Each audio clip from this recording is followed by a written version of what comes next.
With just one game remaining in the preseason for the Calgary Flames, each goaltender has had the chance to audition for the starting spot. And each goalie has done relatively well, which has caused the goalie battle to heat up, and it has caused each other to play better and better, which is better and better news for Flames fans. But who is in the lead to take that number one role? Well, we're going to try and figure that out in this video and talk about a few other things. But first, I want to welcome you to Flames Digest. I am Mark Griffith. If you're new around here, you love the Flames, make sure you subscribe so you can stay up to date on all the latest news, updates, reports, and rumors revolving around your Calgary Flames. We would love to welcome you to the Flames Digest family, and let's just break it down. Let's get into this goalie battle. It's mostly a two-way spar, but in a way, there's kind of three. And after last night's game, we might have more of a clear idea. So last night, the Flames played against the Winnipeg Jets in the preseason. The Jets played pretty much their entire NHL roster, whereas the Flames played more so guys who are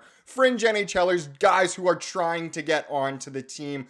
But it didn't go too well. The Flames ended up losing 5-2. Was it a bad loss?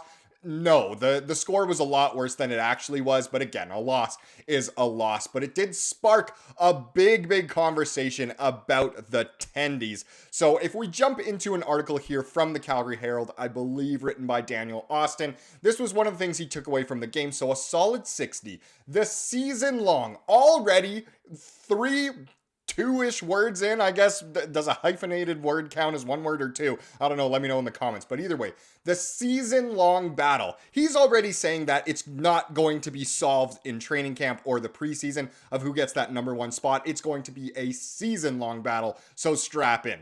But let's continue. I only made it a few words in. The season-long battle for the Flames starting goalie job has mostly resulted in a series of solid performances from Dan Vladar and Dustin Wolf, and Devin Cooley too. After Vladar played the full 60 minutes on Monday against the Seattle Kraken, it was Wolf's turn to get a full game in on Wednesday against the Jets. And it's funny because it seems like I'm pretty sure Wolf has only played on the road after a travel day so far, which is quite interesting. While the 23-year-old, of course, Wolf, did allow 5 goals, there can't be any complaints about his performance. Well, I mean, you can always say if it's not a shutout, it's not good enough, but gone are those days of low-scoring hockey. He stopped 22 of 27 shots and did nicely to turn away some Golden Jets opportunities. Golden Jets? Is that not Bobby Hull? There was nothing he could do on either of the Jets' first 2 goals, with Ehlers firing the puck in from close range on the opener, and Nino Niederreiter, one of the coolest names of all time, being left with way too much time alone in front of the net on the second. So yeah, not really Wolf's fault on those two there. And on the Jets' third, Wolf found himself tangled up with teammate Connor Zary and literally couldn't move across the crease. It didn't get any easier for Wolf later in the game, and the Flames will be more worried about the defensive play that led to the Jets players finding themselves wide open than Wolf not stopping their shots. So it was more of a defensive breakdown for the most part in this game. Not too concerned about the goalies. Maybe draws a little bit of concern about the D-corps, but again, it wasn't our strongest unit, so not too much cause for concern there. He was otherwise solid, especially in the second period when he turned away a couple dangerous Jets opportunities. We're going to read a little bit more of this article in a second here, but first, I wanted to show kind of some of the underlying stats of why Wolf's stats might be a little bit worse. Now, I don't know about you, but it's so hard to find the actual preseason stats, especially for goalies anywhere. But essentially the way it's drawn up is Wolf is the one who has the regulation loss, and I'm pretty sure he has the overtime loss as well, whereas Vladar only has wins and Cooley only has wins. But the save percentages are all pretty good. They're all pretty good stats. Wolf's might be the worst of the bunch, but that might be because he's played against stronger competition, or maybe he hasn't had the best Flames in front of him. So if we look at a tweet here from Ryan Pike, he says Dustin Wolf has started 3 preseason games against Seattle, Vancouver, and Winnipeg, all 3 with day of travel. So there you go. Yeah, all with traveling to that place the day. With a lean blue line against NHL-ish opposition roster, and he's posted a 900 save percentage. Already a 900 save percentage isn't too bad. Of course we want higher, but knowing that, he's played against some pretty NHL caliber type teams. I mean, we saw that in the game against Seattle for sure. Vancouver more so, a decent mix, but Winnipeg again, yes, lots of NHLers in that one. All on the road as well, which is interesting, but let's take a look at who he had in front of him in terms of defensemen. So, for the curious, the defenders in each Wolf preseason start. So, against Seattle, we had Grushnikov, Bean, Brustevich, Poirier, Parekh, and Pahal. So, that's two-ish, we'll say, bang-on NHLers for this season in Bean and Pahal. Are they guaranteed? I'm not too sure, but again, not the strongest decor against pretty much an NHL Seattle team. Vancouver, he had Barrie, Bean, Tenorti, Poirier, Parekh, and Solovyov. So all guys, maybe apart from Bean, that, are trying out to try and make the team. And some of them obviously younger than others. Some of them destined for the NHL, destined for juniors, destined for the AHL. So not the strongest decor there. And then against Winnipeg last night, we finally saw Kevin Ball, which was great. He did pretty well. Barrie, Bean, Tenorti, Brustevich, and Miramanov. So kind of a mix.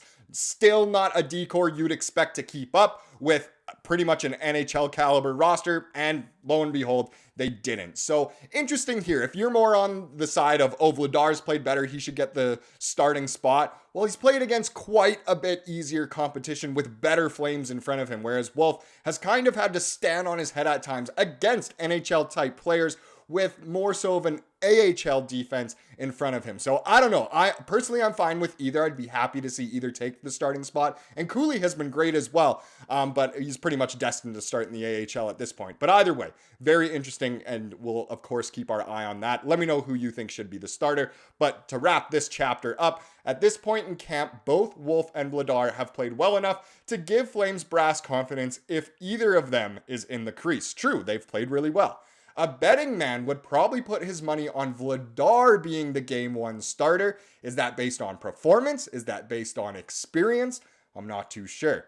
But Wolf is going to get lots of playing time this season, and the debate about who should be the de facto number one option might continue all year. So again, strap in because we're going to be talking about the goalies quite a bit. We'll have to see who performs well. We'll have to see just how bad the Flames want Wolf to get good experience and develop in the NHL. Now, we'll just have to wait and see and ride along. Now let's get into the second part of this video and talk about a couple of extra reports here. And the first one, I gotta be honest, is hilarious. And I have a bit of a demand from Flames fans going to games this year. But what a tweet here from Greg Wyshynski. And he says, on Prime Video Face-Off, some great scenes with Connor McDavid at home with Lauren Kyle, his now wife, who makes perhaps the greatest revelation of the series. Connor is afraid of ketchup. Their personal chef sneaks her bottles of ketchup at the table for when he's not looking. Okay, already this is hilarious. How are you the best player in the world and you have a fear of ketchup? But more importantly, to make it about the Calgary Flames, when the Oilers are in town, please bring your bottles of ketchup, if they're even allowed in the dome, to the game. Scare the heck out of him, even if it's just a photo or something, do it, or grab the ketchup from the concourse, from the concession stands. We need to be throwing this guy off his game. Wave some ketchup packets in his face, or the little tubs of them that you get. We need to be scaring McDavid with ketchup. Imagine if we were able to throw him off his game with some Heinz or French's or whatever brand you want. Either way, I thought this was hilarious that McDavid has a fear of ketchup. I'm sorry at home if you do as well. But either way, please, let's try and scare McDavid as much as we can with ketchup this upcoming season. That was too funny not to share with you guys. Another little extra report here, vastly different from this one, is that Julian McKenzie's, who obviously has been a writer for the Flames for a long time, well, for The Athletic, covering the Flames for a long time, will actually no longer be covering the Flames. So staff writer Julian McKenzie is moving to a new beat covering the Ottawa Senators. For his first story, he sat down with GM Steven Stais, which is cool, but whatever. Either way, does that mean the job's open to become the new Flames writer for The Athletic? I think a lot of you guys in the comments should apply. You know your stuff. But either way, it's kind of sad to see him go. I know he's not everyone's favorite writer, but he wrote some really good stuff. We wish him the best of luck, obviously, covering the Senators. And very excited to see who The Athletic does decide to cover the Flames from here on out. Wish you the best, Mr. McKenzie. Now let's wrap up this video with the comment of the day, as we love to do.